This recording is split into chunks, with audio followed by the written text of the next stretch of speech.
Ekber. Allahu Ekber. Allahu Ekber. Eşhedü en la ilahe illallah. Eşhedü la ilahe illallah. Eşhedü en la ilahe illallah. Eşhedü enne Muhammeden Resulullah. Eşhedü enne Muhammeden Resulullah. Hayya ale's-salah. Hayya ale's-salah. Hayya alel-felah. Hayya alel-felah. Allahu Ekber. Allahu Ekber. La ilahe illallah. La ilahe illallah. Seyyidina Mevlana Muhammed Resulullah sallallahu aleyhi ve sellem. Elhamdülillah, elhamdülillah, elhamdülillahi Rabbil alemin. Ve salatu ve selamu ala Resulina Muhammedin ve ala alihi ve sahbihi ecma'in. Nahmadullah Teala ve nagstagfiru ve neşhedü en la ilahe illallah vahdehu la şerike leh. Ve neşhedü enne seyyidina Muhammeden abduhu ve habibuhu ve resuluhu. Sallallahu aleyhi ve ala alihi ve ezvacihi ve sahabi tabi khulafen raşidin mahadin min ba'di. Ve zemmeti ala tahkik. Hususan mitlu alameti khulafe Resul ala tahkik. Umar el-Mu'minin. Hazreti Ebu Bakr, Umar, Osman ve Ali. وعلى باقي الصحابة التابعين رضوان الله تعالى إليهم أجمعين يا أيها المؤمنون الحاضرون اتقوا الله تعالى وإن الله هم الذين اتقوا الذين هم محسنون. الحمد لله رب العالمين والصلاة والسلام على أشرف الأنبياء والمرسلين سيدنا مولانا محمد وعلى آله وصحبه أجمعين. All praises are due to Allah who says, Bismillah ar-Rahman ar-Rahim.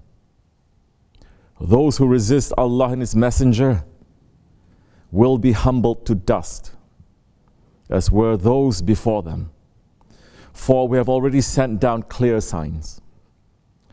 And the unbelievers will have a shameful doom. On the day that Allah will raise them all together and inform them of what they did, Allah has kept an accounting of it, though they may have forgotten. And Allah is witness over all things.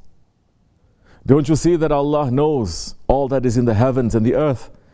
There is no private conversation between three people except He is the fourth, nor of five, but that He is the sixth, nor of less than that, nor of more, but He is with them wheresoever they may be. And afterward, on the day of judgment, He will inform them of what they did.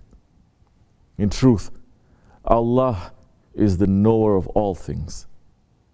Haven't you looked at those who were forbidden from private conversation? Then they return to that which they were forbidden from and talk privately about sin and aggression and disobeying the messenger. And when they come to you, they greet you, not how Allah greets you, but with crookedly. And then they say to themselves, why doesn't Allah punish us for our words? Hell is enough for them. In it they will burn, and evil is that destination. O you who believe, when you have private conversation, don't talk about sin and wrongdoing and disobedience towards the messenger, but talk privately for goodness and taqwa, and fear Allah, to whom you shall be returned. Sadaqallah al-Azim. May all peace and blessings be upon our Master Muhammad ﷺ, the Master of the first and the last, the beloved of the Lord of the two Easts and the two Wests, the Imam of the two Qiblas, the grandfather of Hassan and Hussein. And may peace and blessings be upon his noble family and blessed companions, especially upon the Khulafa Rashidin, Hazrat Abu Bakr Siddiq, Hazrat Umar al-Faruq, Hazrat Osman al-Ghani, and Hazrat Ali al-Murtaza, and all those who follow them until the last day. Ya ayyuhal mu'minun, O believers, Allah subhanahu wa ta'ala is going to take our accounting, our hisab on the day of judgment. Everything that we did, every word that we spoke, every place that we stepped on, it will be brought in front of us and we will have to answer for it. Our Shaykh, SahibulSaif, Shaykh Abdulkerim al-Kibrisi Rabbani, Qadasa Sir, is reminding us of this reality, saying, Allah subhanahu wa ta'ala is giving order to us saying, obey Allah, obey His Prophet, and obey those ones who are in authority, rightly guided that they are keeping the orders of Allah and His Prophet. That's obligation now to every one of us. To believers at least, to those who believe in Allah and His Prophet ﷺ, and to those who believe that they are going to die, they are going to be buried, and they're going to get up for the judgment day. They're going to get up for the judgment day for accounting for whatever they did in this world. And not only the actions, but the intentions of the actions we're going to be questioned for. And according to that questioning, either we will find our real home in paradise and we'll go there for eternity. If we're falling short, then the fire is waiting for those. Those who are not keeping the orders of Allah and His Prophet ﷺ, they must be preparing for this. Judgment Day is the deciding point. Those who have pleased Allah, they will be in safety. And those who have wasted their lives and displeased Allah and His Prophet ﷺ, they will be in disaster. In the Holy Quran, Allah subhanahu wa ta'ala is describing that disaster of hellfire. Today's Muslims, especially Western, enlightened, spiritual, free, liberal Muslims, you don't hear them talking about hellfire anymore.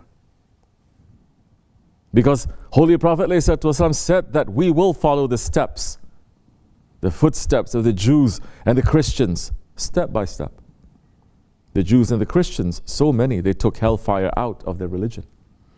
They say it's just a symbol. It's just an allegory. There is no real place as hell. And today, this is what so many liberal Muslims are saying. Either they say there is no such thing as a hell, or they say, well, nobody will really go to the hellfire.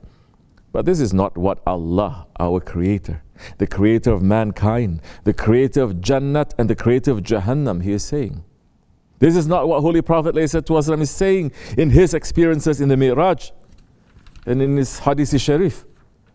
Allah subhanahu wa ta'ala is warning us, saying, Bismillah ar-Rahman ar-Rahim, O you who believe, save yourselves and your families from a fire whose fuel is men and stones, over which are appointed angels, stern and severe, who don't shake from carrying out the commands they receive from Allah, but do exactly what they are commanded. Sadaqallahu al-Azim. And Allah subhanahu wa ta'ala is describing hellfire, saying, Bismillah ar-Rahman ar-Rahim, what will make you understand what hellfire is? It doesn't let anything remain. And it doesn't leave anything alone. It shrivels man up. Above it are 19 angels. And also He Jalla wa'ala is saying, Bismillah ar-Rahman ar-Rahim, indeed, those who disbelieve in our signs, we will drive them into a fire. Every time their skins are burned through, we will replace them with other skins so that they might taste the punishment. Indeed, Allah is ever exalted in might and wise. Poured upon their heads will be scalding water, by which is melted that which is within their bellies and their skins. Sadaqallahu al-Azim. The Holy Prophet ﷺ and his Sahabe-i-Kiram, they took these verses very seriously. When Hazrat Abu Hurairah was about to pass away, he started crying. When he was asked why, he said, I am weeping because I have a long journey to cover and very little supplies with me. In the morning, I found myself at a hill that leads to both paradise and to hell, and I don't know which way I will be taken. Once Holy Prophet ﷺ passed by a Sahabi who was crying after Tahajjud and asked him why he was crying. The Sahabi said, I'm crying to Allah for protection from hellfire. Holy Prophet ﷺ told him, today you made the angels to cry. And when Hazrat Abdullah ibn Rawaha radiallahu anh was about to pass away, he was crying and his wife began to cry. He asked her, why are you crying? And she answered, whatever is making you cry is making me cry. He said, I am crying because I know I have to cross the bridge of Sirat, and I don't know if I will cross safely or fall into Jahannam. These were the Sahabi Kiram. They are the stars that have been placed in the sky of guidance that we should follow. So with that fear, what did they do? With that fear, what did they do? Did they just sit and cry and sit and pray? They were moved to action. They moved to run for Allah and His Prophet's pleasure. Because hell, it is the Allah's displeasure. Because they knew that the only safety was to live and to die for Allah, the Sahabi-Kiram passed down that way of living. And it came to us through the awliya Allah.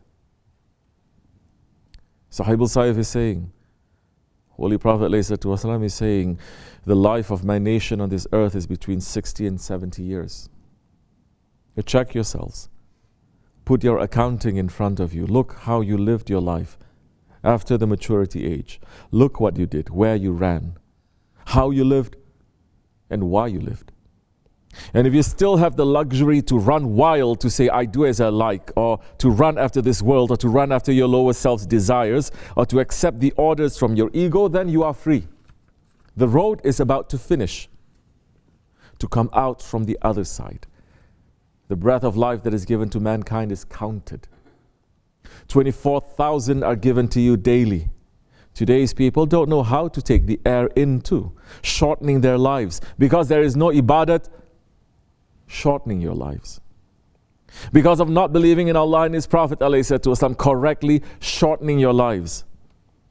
And the life is short. And before accomplishing your mission, you may find that Azrael is standing in front of you. Leave everything aside. Advice to you and to me. Leave everything else. Be busy with yourself.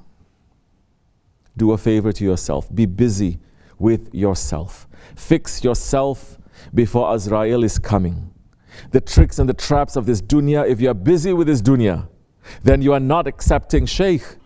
Then you are not accepting the Prophet ﷺ. Then you are not accepting Allah subhanahu wa ta'ala.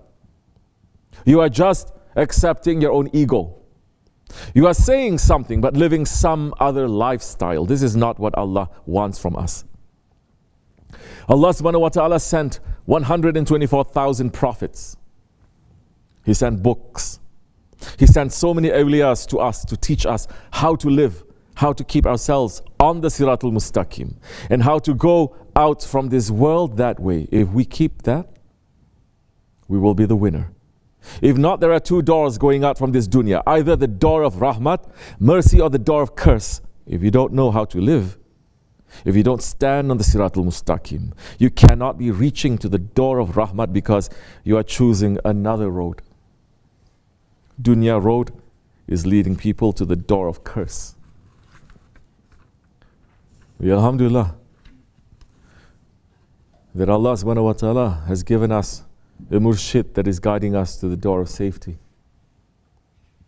We are in the way of Allah's friends. Our Shaykh is showing us how to reach to Allah's pleasure and to run from Allah's anger. The inheritor of Qutb Osman Efendi, Hazrat Ismail Hakkı Bursevi, is saying, I saw a disaster in Halwat and Uzlat that leads to fame. I have reached to Hazrati Mawla by Hizmet and Sohbet. Hizmet and Sohbet. These are the vehicles that transport a person to safety. A service and holy association. It is not really just through study. It is not even through just making blind ibadat. It is through putting your ego down and doing things selflessly for others, as the Sahabi-Kiram were doing. They were not just pulling themselves into the masjid and making ibadat. They were sacrificing everything, themselves, their families, their wealth, for the pleasure of Allah and for the pleasure of the Holy Prophet ﷺ. Imam al-Ghazali here is saying, knowledge is the tree, and working is its fruit. And though you studied 100 years and assembled 1,000 books, you would not be prepared for the mercy of Allah, the Exalted, except by working. Shaykh Efendi is telling us that the path of Hizmet is a path of safety, saying, try to reach to other people. You'll be rewarded for that. One day that man may wake up and say, what am I doing? Why am I doing it in this egoistic way? Let me do it in the right way again. And according to the person's intention, Allah subhanahu wa ta'ala is going to direct that one to the right way. The awliya Allah are watching. They are watching our activities, what we are doing and how we are doing, and that's how we're going to be rewarded, inshallah rahman. When we are in sohbet, when we are in companionship, in association, then it becomes easier for us to do hizmet. It becomes easier for us to do ibadat. Being in community with the good ones will lead us to safety. Imam al-Qushayri is relating that one of the awliya said, be Allah's friends.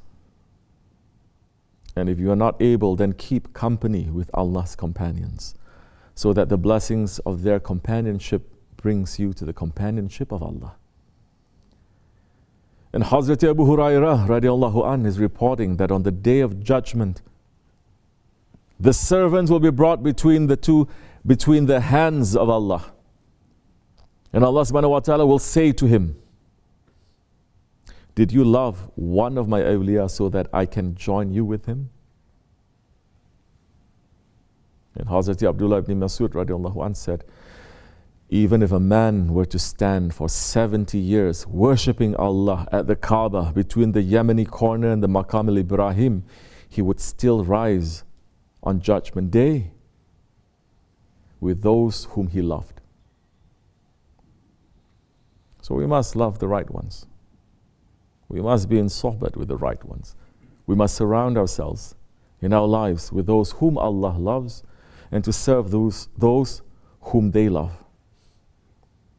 This is the way of the Sahaba-i-Kiram and their inheritors. This is what we see in the Ottomans, that they were running to help those whom Allah loves. The oppressed, the poor, the helpless. The way to reach to this type of service is to start by sacrificing the wants of the nafs, the ego. The ego will not let us help others, and the ego will not let us share, because the ego only wants to love itself. And this world and everything that the world contains is not enough for that single ego. We must leave all that.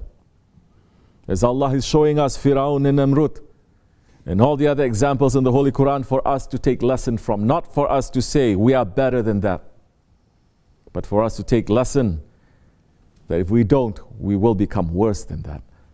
We must leave all that, and we must, as Hazrat Ismail Haqqi is saying, stick to the way of Sohbet and Hizmet. That time we will be free from the disaster of the next life. That way, inshallah Rahman, we will be in the good friendship of Akhirat. May Allah subhanahu wa ta'ala forgive us and make us to be better ones. May Allah subhanahu wa ta'ala let us to be in sohbet with those whom He loves. May Allah subhanahu wa ta'ala make us serve those whom He loves. May our hand help to reach those who are under zulm. May we not be from the oppressors. May we reach to Mahdi alayhi salam. Ameen. Astaghfirullah. Astaghfirullah.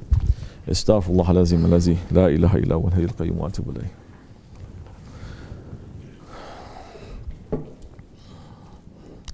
لا إله إلا الله وحده لا شريك له له الملك والحمد لله كل شيء قدير لا إله إلا الله وحده لا شريك له الملك والحمد لله كل شيء قدير لا إله إلا الله وحده لا شريك له الملك والحمد لله لا إله إلا أنت سبحانك إني كنت من الظالمين لا إله إلا أنت سبحانك لا إله إلا أنت سبحانك سبحان قدوس ربنا رب الملائكة سبحان قدوس ربنا رب الملائكة سبحان قدوس ربنا رب الملائكة إن دين عند الله الإسلام قام الصلاة الله أكبر الله أكبر الله أكبر الله أكبر أشهد أن لا إله إلا الله أشهد أن لا إله إلا الله أشهد أن محمدا رسول الله أشهد أن محمدا رسول الله حي على الصلاة حي على الصلاة حي على الفلاح حي على الفلاح قد قام الصلاة قد قام الصلاة الله أكبر الله أكبر لا إله إلا الله رسول الله صلى الله عليه وسلم